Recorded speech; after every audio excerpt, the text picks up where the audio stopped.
everybody. Welcome to today's edition of the Daily Market Commentary. Today, we're going to talk about something a little bit different, and I want to talk about head and shoulders patterns. And what does the head and shoulders pattern mean, especially the one that showed up recently in the daily chart of the S&P? And as we're seeing the markets come down, how much longer do we anticipate that drop based upon the head and shoulders price action? So if you're new to the channel, thanks for tuning in. Welcome. Click the subscribe button, hit the notification bell so you get the alerts and the updates when we do go live. And when we do have these recorded sessions. And I hope you learned something today. But let's go ahead and dive in real quick. So here I'm looking at a chart of the S&P 500. Now, for those of you that are unfamiliar with the S&P 500 futures markets, we're looking here at the ES as our chart of choice. Now, what we have here is current price is listed over here on the right. And this is where we're currently trading as of this morning, sitting at about 39.30 in the S&P 500.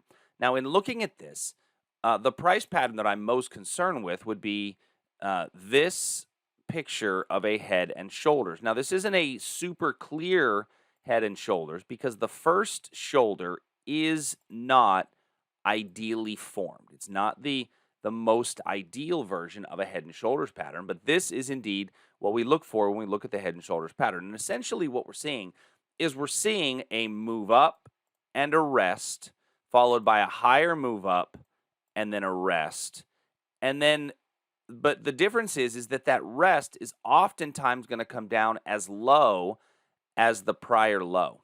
Whereas in most cases, we would anticipate on a normal pullback that the swing highs would continue to be higher than the swing highs would create a new swing high, which has a swing low higher than the prior swing high, right? So in this case, what we see is I've got a swing high and a swing high, and then the swing low that followed is a bit higher than this swing high. And that would be the ideal picture of what we would look for when we would see price that would continue to trend higher. In this case, we've got a bit of a head and shoulders pattern where my swing high, which existed at this top, pulled back to a little bit lower than the prior swing high, which existed through here. And what that means is that we're accelerating downside momentum. Now, that followed through with a lower swing high. So in this case, when we had that lower swing low followed through by a lower swing high, that was the indication that we were setting up for a head and shoulders price pattern. Now, this area here, and I'm going to make this a little bit more pronounced and a little bit wider in red, is called the neckline. And the neckline, the head and shoulders pattern neckline, is typically where we see that line in the sand. Now, this was the very big trading day on Friday, August 26th, after Powell came out of Jackson Hole and essentially gave the news about what the economy looked like and what we saw may happen going forward. Now, didn't say anything new, from an economic perspective, but it spooked the markets quite a bit. And so Monday, Tuesday, Wednesday, and then today is certainly Thursday when we're recording this video on September the 1st. The measured move that we would anticipate would be from the neckline to the top of the head. And so let's make this a blue line, nice and thick, so everyone can see it. So our anticipation on a head and shoulders would be a measured move of this distance. So I'm going to duplicate this drawing, and where we would anticipate that move would trade to would be based upon when price broke down. So now those two blue lines are of equal length. Our anticipated pullback in a head and shoulders would put us back into this region right here.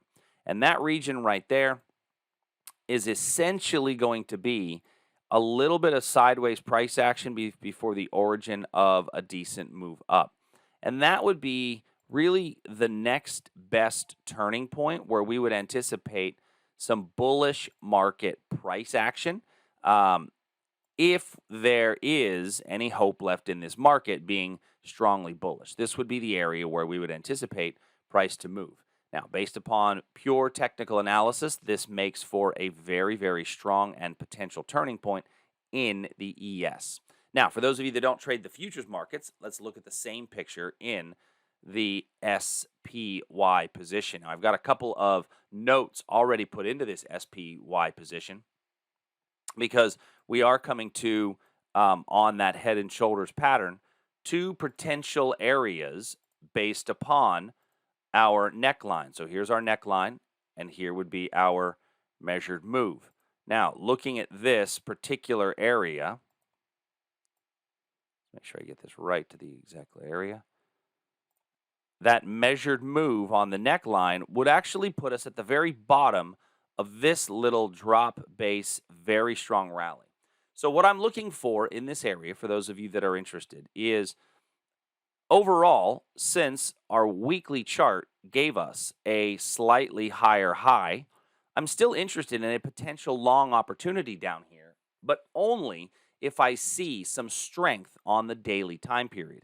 And so what that would mean is that I would need a candle-to-candle long setup or a confirmation entry. Now, there is a potentiality today that we cut below this level when the market opens, because as you can see up here this morning, we are trading in a pre-market setting, but it looks like our pre-market, we're trading right now in the pre-market around 392. And so that means that we're going to open up right about here inside the middle of this area. And so today's trading is going to be very pivotal to see, does this level hold? My gut says that this level is probably not going to hold, and then this would be the better entry point, somewhere between 385 and 380, where we would be looking to potentially get long once I get a candlestick that shows me a higher high. Okay, there's a very famous Warren Buffett quote that says, "Be greedy when others are fearful, and be fearful when others are greedy."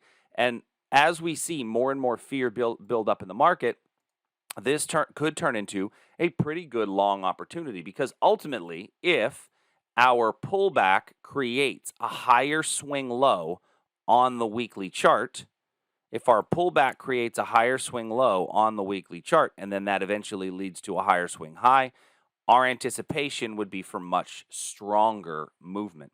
And so a good opportunity down here is to position long setups with our target at the next weekly swing high, which would be this area somewhere up in here. Now, at the same time, a really good idea would be to potentially set up a short lottery ticket trade. And what I mean by that is something that has a high profit margin if the market continues to drop, but you're using a limited amount of funds to do that. And so our recommendation for there is to understand the power of options and utilize options as a way to take advantage of downside movement in case we do break down. What that allows you to do is to hedge any positions that you would get into from a long perspective somewhere down in this area. So hopefully that makes sense on the head and shoulders pattern and really what I'm looking for and how we would use it. If you have any questions, as always, shoot us an email, support@tradersarmy.com. Hope you guys have a great day. I'll talk to you soon. See ya. Hey, thanks for joining us. If you like what we do, please make sure you hit that subscribe button. It's the only way the computers know that you're actually live and really care. And go to TradersArmy.com today to learn a bit more. And if you want to see some of our other videos, click here in the box.